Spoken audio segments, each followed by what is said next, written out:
Assalamualaikum warahmatullahi wabarakatuh. Halo semuanya, perkenalkan nama saya Rizka Resado Pradita. Saya mahasiswi dari Stikes Widya Dharma Husada. Di sini saya akan melakukan pemaparan materi tentang penyakit kuning pada bayi. Video ini dibuat untuk memenuhi tugas promosi kesehatan. Oke teman-teman, selamat menyaksikan. Sebelum saya mulai, di sini ada yang tahu penyakit kuning pada bayi nggak atau ikterus? Oke, jadi pengertian penyakit kuning atau ikterus bukanlah suatu penyakit. Bayi kuning merupakan suatu kondisi di mana kulit bayi terlihat kuning yang terjadi pada bayi baru lahir. Penyebab ikterus dapat terbagi 3 fase, yaitu yang pertama yaitu ikterus prehepatik, yaitu peningkatan pembentukan bilirubin dapat disebabkan oleh kelainan sel darah merah, infeksi seperti malaria, sepsis, toksin yang berasal dari luar tubuh seperti obat-obatan maupun yang berasal dari dalam tubuh seperti yang terjadi pada reaksi transfus dan eritroblastosis fetalis. Yang kedua, ikterus pasca hepatik, yaitu bendungan pada saluran empedu akan menyebabkan peninggian bilirubin konjugasi yang larut dalam air. Akibatnya, bilirubin akan mengalami regularitas kembali ke dalam sel hati dan terus memasuki peredaran darah, masuk ke ginjal, dan diekskresikan oleh ginjal sehingga ditemukan bilirubin dalam urin. Yang ketiga, ikterus hepatoseluler, yaitu kerusakan sel hati yang menyebabkan konjugasi bilirubin terganggu, sehingga bilirubin akan meningkat dan juga menyebabkan bendungan di dalam hati sehingga bilirubin darah akan mengadakan regurgitasi ke dalam sel hati yang kemudian menyebabkan peninggian kadar bilirubin konjugasi di dalam aliran darah. Kerusakan sel hati terjadi pada keadaan hepatitis, sirosis hepatik, tumor, bahan kimia, dan lain-lain. Macam-macam ikterus neonatorum terbagi 2 jenis ikterus, yaitu ikterus fisiologis dan patologis. Yang pertama, ikterus fisiologis. Ikterus fisiologis memiliki karakteristik timbul pada hari kedua, ketiga. Kadar bilirubin indirek atau larut dalam lemak tidak melewati 12 mg per dl. Pada neonatus cukup bulan dan 10 mg per dl pada kurang bulan. Kecepatan peningkatan kadar bilirubin tidak melebihi 5 mg per dl per hari. Gejala ikterus akan hilang pada 10 hari pertama kehidupan, tidak terbukti mempunyai hubungan dengan keadaan patologis tertentu. Yang kedua, ikterus patologis. Ikterus patologis memiliki karakteristik ikterus yang terjadi pada 24 jam pertama kehidupan. Ikterus dengan kadar bilirubin melebihi 12 mg per dl pada neonatus cukup bulan dan 10 mg per dl pada neonatus lahir kurang bulan atau prematur. Ikterus dengan peningkatan bilirubin lebih dari 5 mg per dl per hari. Ikterus yang menetap sesudah 2 minggu pertama. Ikterus yang mempunyai hubungan dengan proses hemolitik, infeksi, atau keadaan patologis lain yang telah diketahui. Kadar bilirubin direk melebihi 1 mg per dl.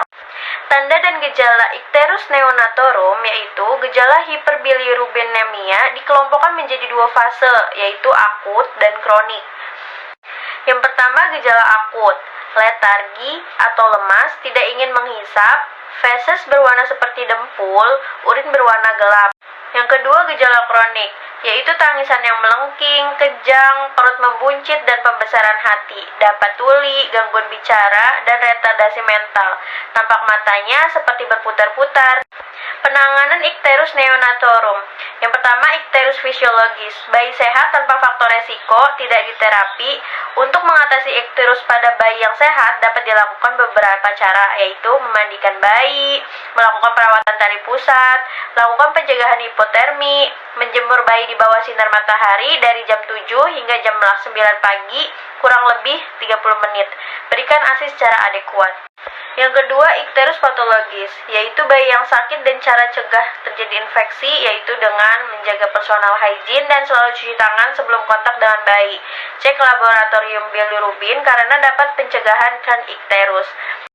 Penanganan di rumah sakit, cegah agar gula darah tidak turun. Jika anak masih bisa menyusu, mintalah pada ibu untuk menyusukan anaknya. Jika anak tidak bisa menyusu lagi, tapi masih bisa menelan, beri perasan ASI atau susu pengganti. Jika keduanya tidak memungkinkan, beri air gula 30-50 cc sebelum dirujuk. Jika anak tidak bisa menelan, berikan 50 cc air susu atau air gula melalui pipa ansogastrik. Nasihati ibu agar menjaga bayi tetap hangat. Sertakan contoh darah ibu jika kuning terjadi pada 2 hari pertama kehidupan, rujuk segera. Setiap ikterik yang muncul pada 24 jam pertama adalah patologis dan membutuhkan pemeriksaan laboratorium lanjut. Pada bayi dengan ikterus Kramer grade 3 atau lebih perlu dirujuk. Perhatikan frekuensi BAK dan BAB. Beri terapi sinar untuk bayi yang dirawat di rumah sakit dan jemur bayi di bawah sinar matahari pagi pada jam 7 sampai jam 8 selama 30 menit atau 15 menit telentang dan 15 menit telungkup. Cegah kontak dengan keluarga. Terapi sinar atau fototerapi. Terapi sinar dilakukan selama 24 jam atau setidaknya sampai kadar bilirubin dalam darah kembali ke ambang batas normal. Dengan fototerapi, bilirubin dalam tubuh bayi dapat dipecahkan dan menjadi mudah larut dalam air tanpa harus diubah dulu oleh organ hati. Terapi sinar juga berupaya menjaga kadar bilirubin agar tak terus meningkat sehingga menimbulkan resiko yang lebih fatal. Sinar yang digunakan pada fototerapi berasal dari sejenis lampu neon dengan panjang gelombang tertentu. Lampu yang digunakan sekitar 12 buah dan disusun secara paralel. Di bagian bawah lampu ada sebuah kaca yang disebut plexiglass yang berfungsi meningkatkan energi sinar sehingga intensitasnya lebih efektif. Penanganan menyusui bayi dengan ASI. Bilirubin juga dapat pecah jika bayi banyak mengeluarkan feses dan urin. Untuk itu, bayi harus mendapatkan cukup ASI. ASI memiliki zat-zat terbaik bagi bayi yang dapat memperlancar buang air besar dan kecilnya. Akan tetapi, pemberian ASI juga harus di bawah pengawasan dokter. ASI justru meningkatkan kadar bilirubin bayi. Di dalam ASI memang ada komponen yang dapat mempengaruhi kadar bilirubinnya. Kejadian ini biasanya muncul di minggu pertama dan kedua setelah bayi lahir dan akan berakhir pada minggu ketiga. Biasanya untuk sementara, ibu tak boleh menyusui bayinya.